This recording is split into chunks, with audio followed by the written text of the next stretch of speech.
Minha gente, vamos lá. Estamos aí partindo para o nosso terceiro vídeo falando sobre escatologia. E como eu disse no vídeo anterior, nós agora vamos entrar na parte da grande tribulação, né? O que será a grande tribulação? Nós já analisamos aí um pouco sobre o arrebatamento da igreja, né? Que é um dos primeiros de uma série de eventos que acontecerão relacionados à vinda de Cristo, depois a ressurreição dos mortos em Cristo, dos crentes que estiverem vivos. Falamos também sobre o tribunal de Cristo, sobre o corpo que teremos, corpo ressurreto, né, na glória. E agora vamos falar um pouco sobre a grande tribulação, esse período aí da história, que é um período de juízo de Deus sobre a humanidade, sobre os perdidos, por terem se entregado tanto ao pecado e rejeitado, né, o seu Filho Jesus. Desde já eu quero pedir a vocês paciência com o barulho que vocês devem estar ouvindo aí, de uma obra que está tendo aqui ao lado. E também pedir que você compartilhe, não somente esse, mas essa série de vídeos sobre escatologia com o máximo de pessoas que você puder, principalmente não cristãos,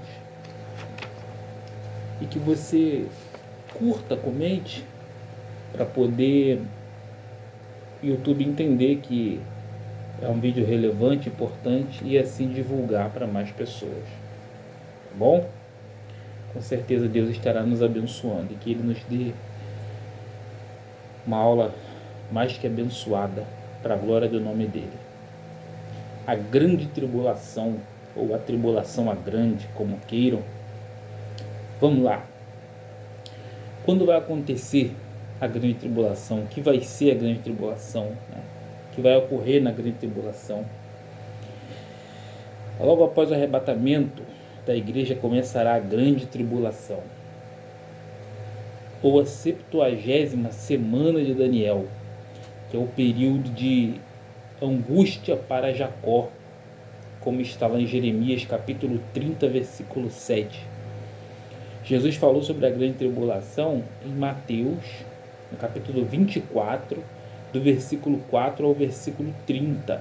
É muito importante que você leia esse texto, dizendo que será um período de muita aflição, engano e apostasia, que precederá imediatamente a sua vinda. Então, a grande tribulação será um período de muita apostasia, muito sofrimento, muita dor, muito engano. E Jesus falou sobre esse período, né? Daniel falou sobre esse período, e um período que a Bíblia chama de angústia para Jacó, né? Capítulo 30, versículo 7 do livro do profeta Jeremias. A Bíblia também ensina que a grande tribulação vai durar 7 anos, né? Segundo Daniel capítulo 9, versículo 27. Eu quero ler para vocês aqui. Daniel 9, 27. O que a palavra de Deus ela nos diz.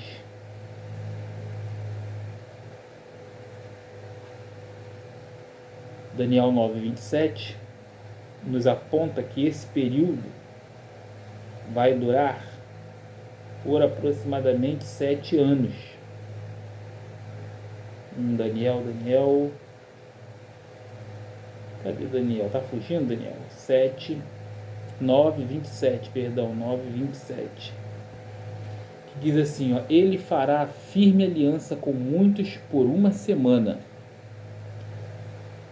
Na metade da semana fará cessar o sacrifício e a oferta de cereais. Sobre a asa das abominações virá aquele que causa desolação, até que a destruição que está determinada seja derramada sobre ele. Sendo 3 anos, aí o autor aqui, né, no caso o pastor Marcos, ele prossegue dizendo, a Bíblia também ensina que a grande tribulação vai durar 7 anos. Nós lemos isso em Daniel 9, 27. Sendo 3 anos e meio de falsa paz. 1 Tessalonicenses 5, 2 e 3. E 3 anos e meio de dores. Aí é uma série de versículos aqui. Daniel 7, 25, Daniel 12, do 1, 7 e 11, Apocalipse 11, 2 e 3, Apocalipse 12, versículo 6, versículo 14, Apocalipse 13 e 5. E eu quero ler com vocês aqui o máximo que eu puder conseguir aqui. Vamos lá. 3 anos e meio de falsa paz. 1 Tessalonicenses 5.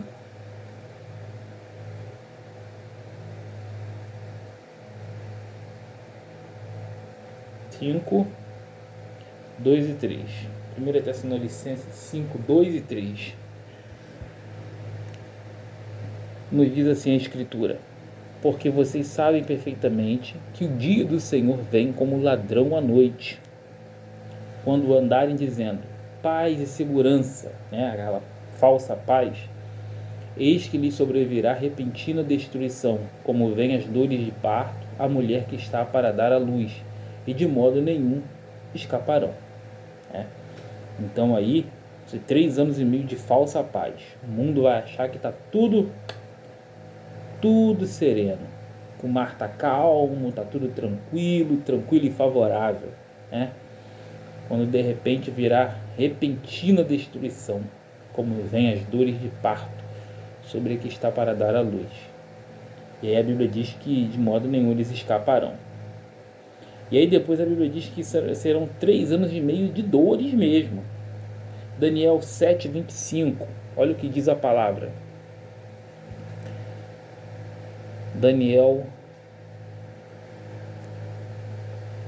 7, 25 nos diz o seguinte: ele fará contra o Altíssimo, ele falará, aqui está falando do anticristo, ele falará contra o Altíssimo, oprimirá os santos do Altíssimo e tentará mudar os tempos e a lei, e os santos serão entregues nas mãos dele por um tempo, tempos e metade de um tempo, né? Capítulo 12 de Daniel.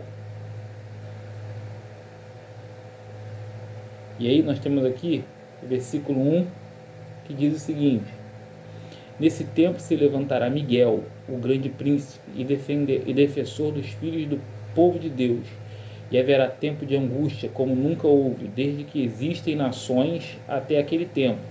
Mas naquele tempo o povo de Deus será salvo, todo aquele que for achado inscrito no livro. Mas naquele tempo o povo de Deus será salvo, todo aquele que for achado escrito no livro. E aí? Você está escrito no livro? Já recebeu Jesus como seu Salvador e Senhor? Seu nome está escrito no livro da vida? Versículo 7. Então ouviu o homem vestido de linho que estava sobre as águas do rio. Ele levantou a mão direita e a esquerda ao céu e jurou por aquele que vive eternamente, dizendo: passarão um tempo, tempos e metade de um tempo, e quando tiverem acabado de destruir o poder do povo santo, estas coisas todas se cumprirão. Versículo 11. Depois do tempo em que o sacrifício diário for tirado e a abominação desoladora for estabelecida, haverá ainda 1290 dias. Apocalipse 11. Apocalipse 11. Versículo 2 e 3. Mas deixe de lado o átrio exterior do santuário e não o meça, porque esse átrio foi dado aos gentios, que por 42 meses pisarão a cidade santa. Darei autoridade às minhas 2 testemunhas para que profetizem durante 1260 dias, vestidas de pano de saco. E aí nós temos o capítulo 12, versículo 6, que diz o seguinte: a mulher, porém, fugiu para o deserto, onde Deus lhe havia preparado um lugar para que nele a sustentem durante 1260 dias.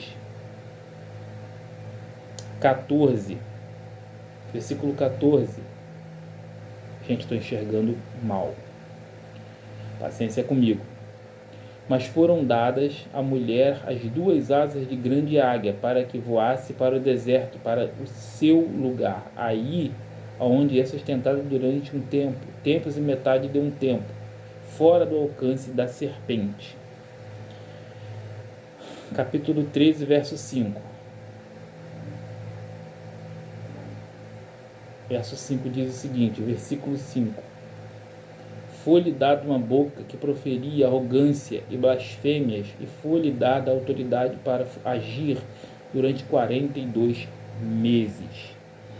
Então, minha gente, esse é um período de sofrimento. Será um período de sofrimento, de perseguição, de angústia, um período de aflição para o povo de Deus, para o povo de Israel, né? E para todos aqueles que não se curvarem diante da ditadura do anticristo, tá bom? E por esse tempo,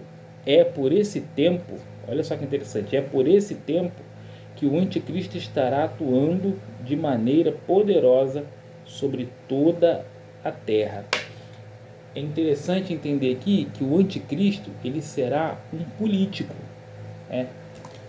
Isso não é novidade para quem já é convertido, talvez esteja ouvindo esse vídeo, assistindo, mas para quem ainda não recebeu Jesus como Salvador, que não tem intimidade, familiaridade com a Bíblia, o anticristo será um político que estará sendo usado extremamente por Satanás e que trará muito sofrimento à humanidade, perseguição ao povo de Deus, à família, né? Aos bons costumes, mas que no final será destruído pelo retorno de Jesus Cristo. As referências estão em Daniel, capítulo 7, versículo 7 e versículo 8. Quero ler com você, com bastante calma. Daniel, capítulo 7. Estou aqui de olho na memória do meu telefone. Daniel 7, 7 e 8, que diz o seguinte: depois disto, eu continuava olhando nas visões da noite, apareceu o quarto animal, terrível, espantoso e muito forte. Tinha grandes dentes de ferro. Ele devorava, fazia em pedaços e pisava com os pés o que sobrava. Era diferente de todos os animais que apareceram antes dele e tinha 10 chifres. Enquanto eu observava os chifres, eis que entre eles subiu outro chifre pequeno, diante do qual 3 dos primeiros chifres foram arrancados. E eis que neste chifre havia olhos, como olhos de ser humano, e uma boca que falava com arrogância. Então esse aqui é o perfil do anticristo, e ele prossegue aqui no versículo 11. Continuei olhando por causa do som das palavras arrogantes que o chifre proferia. Fiquei olhando e vi que o animal foi morto, e o seu corpo foi destruído e entregue para ser queimado. E aí depois tem uma outra sequência de descrição desse período do anticristo nos versículos 19 ao versículo 27. Não vou ler porque é muito extenso, mas ainda no capítulo 7, versículos 19 ao 27, você ainda continua lendo sobre o anticristo. Mas Jesus também falou sobre o anticristo, sobre esse período, sobre esse cara que vai vir, político terrível, movido por Satanás, para trazer tamanho sofrimento para a terra e para o povo de Deus. 24 de Mateus, versículo 15, Jesus disse o seguinte: quando, pois, vocês virem situado no lugar santo o abominável da desolação, de que falou o profeta Daniel, quem lê, entenda. Jesus fala sobre isso aí, falando sobre esse anticristo. Mas não foi só Jesus não, o apóstolo Paulo também falou sobre ele em 2 Tessalonicenses, capítulo 2, versículo 3 ao 12.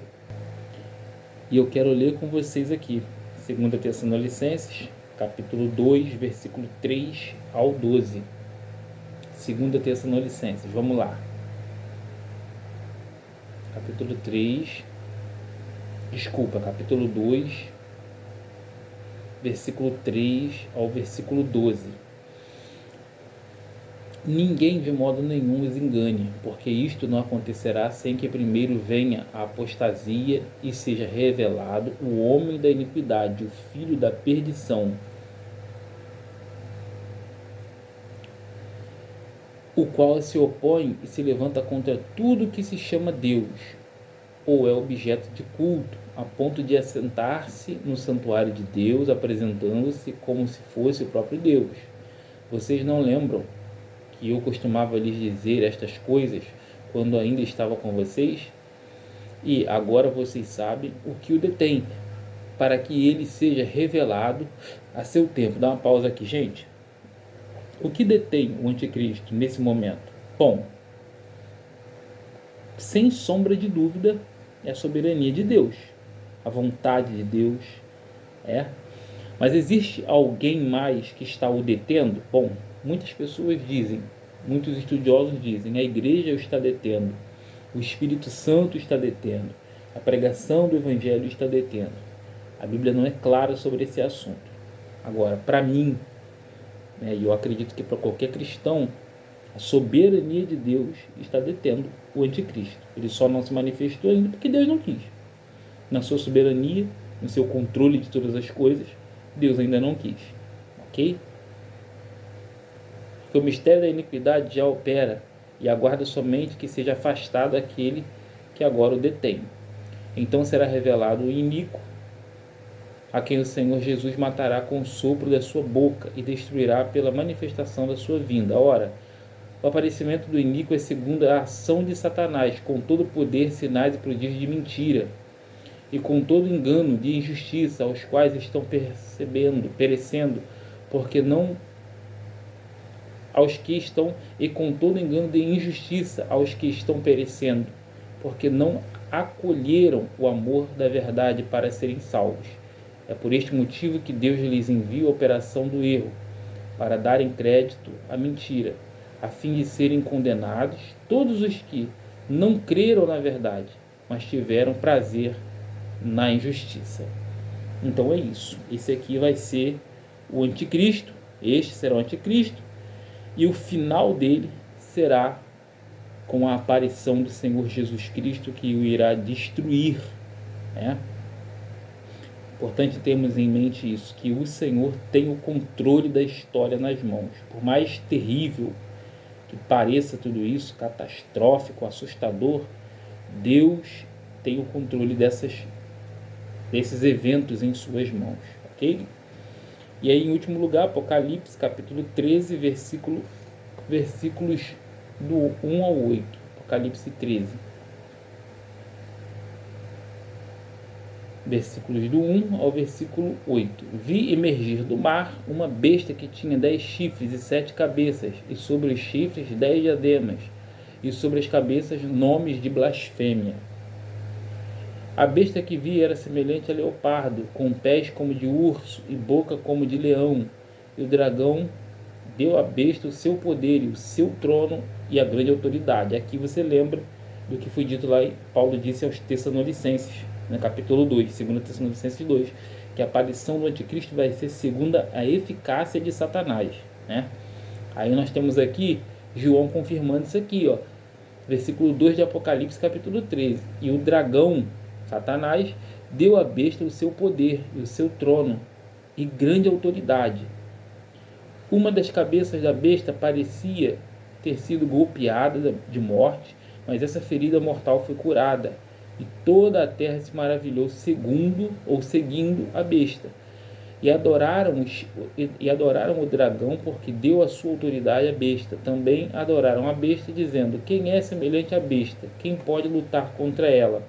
Foi-lhe dada uma boca que proferia arrogâncias e blasfêmias, e foi-lhe dada a autoridade para agir durante 42 meses. A besta abriu a boca em blasfêmia contra Deus, para lhe difamar o nome e difamar o tabernáculo, a saber, os que habitam no céu. Foi-lhe permitido também que lutasse contra os santos e os vencesse. Foi-lhe dada ainda a autoridade sobre cada tribo, povo, língua e nação. E ela será adorada por todos os que habitam sobre a terra, aqueles que desde a fundação do mundo não tiveram os seus nomes escritos no livro da vida do Cordeiro, que foi morto. Então, quem é que vai se render à besta, né? Esse homem aí levantado pela eficácia de Satanás? Aqueles que não têm o nome escrito no livro da vida. Essas pessoas irão adorar Satanás, ou irão adorar a besta, o anticristo. Irão se curvar diante dele e seguir tudo aquilo que ele propor, né? E vão estar participando com ele aí na perseguição ao povo de Deus, na ocasião, e consequentemente também serão lançados no lago de fogo e na morte eterna junto com ele. Então é muito importante que agora, nesse exato momento, você receba Jesus como seu Salvador. Faça uma aliança com Cristo, abandone seus pecados, a vida errada, que um dia Jesus voltará, esses eventos irão acontecer e a besta será destruída, lançada no lago de fogo e de enxofre. É muito importante que nesse exato momento nós assumamos um compromisso com Cristo. Prosseguindo a nossa leitura, diz assim: mesmo sendo um tempo de engano, opressão e sofrimento, a graça salvadora de Deus será atuante durante a grande tribulação. De fato, a oposição severa do anticristo não impedirá que multidões se convertam e recebam a redenção que Cristo oferece. Então aqui, mesmo em meio, né, à grande tribulação, à manifestação do anticristo, a graça de Deus, ela continuará atuando, ela continuará agindo e disponível àqueles que receberem Jesus como seu Salvador e se arrepender dos seus pecados. Como base, a gente toma aqui Apocalipse, capítulo 7. Capítulo 7, versículos 9 ao 14, que diz o seguinte: Depois destas coisas vi, e eis grande multidão que ninguém podia contar, de todas as nações, tribos, povos e línguas, em pé diante do trono, diante do Cordeiro, vestidos de vestes brancas, com ramos de palmeiras nas mãos, e clamavam com voz forte, dizendo: ao nosso Deus, que está sentado no trono, e ao Cordeiro pertence a salvação. Todos os anjos estavam em pé rodeando o trono, os anciões e os 4 seres viventes, e diante do trono se prostraram sobre o seu rosto e adoraram a Deus, dizendo: Amém. O louvor, a glória, a sabedoria, as ações de graças, a honra, o poder e a força sejam ao nosso Deus para todo sempre. Amém. Um dos anciões tomou a palavra e me perguntou: Quem são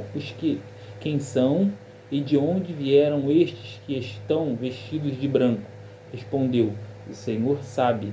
Então ele me disse: Estes são os que vêm da grande tribulação, que lavaram suas vestes e as alvejaram no sangue do Cordeiro.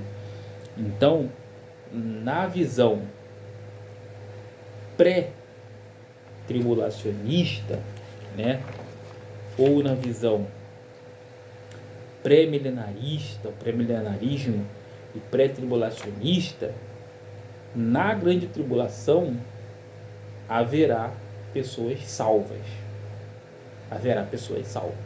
Né? Alguns estudiosos, leitores da Bíblia, outras visões escatológicas, eles dizem que não haverão pessoas salvas na grande tribulação. Bom, enfim, o importante mesmo são os pontos principais que não dão para mexer. Haverá grande tribulação. Segundo a Bíblia, pessoas serão salvas na grande tribulação, vão vir da grande tribulação e serão salvas. Haverá um anticristo, ele será destruído por Cristo, Jesus regressará em glória. Esses são os pontos principais que não dá para mexer. Fora isso, são apenas visões distintas e que não interferem como eu posso dizer, na essência, no todo da revelação bíblica, tá bom? Cristo virá, isso de uma forma ou de outra, seja no pré ou pós-tribulação, Cristo regressará e os crentes, os salvos, estarão com ele, isso que importa. A maior parte do evento, ou dos eventos que tomarão lugar no período da grande tribulação, está registrada em Apocalipse, do capítulo 6 ao capítulo 19. Bom, então, é muito importante que se leia Apocalipse do 6 ao 19. E aí você terá uma compreensão um pouco maior do que acontecerá nesse período da grande tribulação. Minha gente, já estamos aqui com 26 minutos e eu não quero fazer um vídeo com mais de 30 minutos. Então, eu vou parar por aqui nesse momento e no próximo vídeo nós estaremos falando, nos detendo sobre a segunda vinda de Cristo. Ok? Eu espero de coração que você esteja sendo muito edificado, edificada com a palavra de Deus, esteja absorvendo tudo, aprendendo bastante e que Deus ele dê a você e a mim preparo, temor a Ele, que nós estejamos preparados para que no dia que Jesus voltar, nós estejamos com Ele. Tá bom? Que Deus abençoe você, sua casa, sua família, muitíssimo. Até o próximo vídeo, não perca, tá bom? Curta, comente, compartilhe com o máximo de pessoas que você puder. Deus abençoe.